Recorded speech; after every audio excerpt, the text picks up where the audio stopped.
мадами.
Имам само 3 въпроса към тебе. Може ли? Да. Питам, лесно ли запомни този дълъг и тежък текст? Да. Запомни. Да. И му се научи. Да. Да. Покажи ми още веднъж как правиш това движение на страни. Много е трудно. Покажи ми.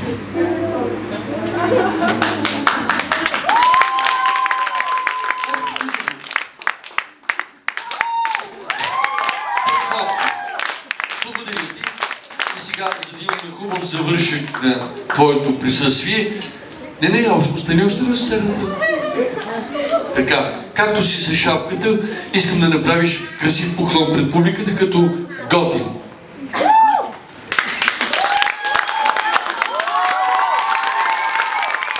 Това е първи вариант. А втория вариант, като си свалиш шапката, сваляш си шапката, сваляш я и тогава си гневежеш главата. Ама не е така, бе, човек. Служи си шапката на главата. С дясната ръка взимаш, набереш я и се покланяш. Точно така. Готин ли е? си готвим. И аз ти благодаря.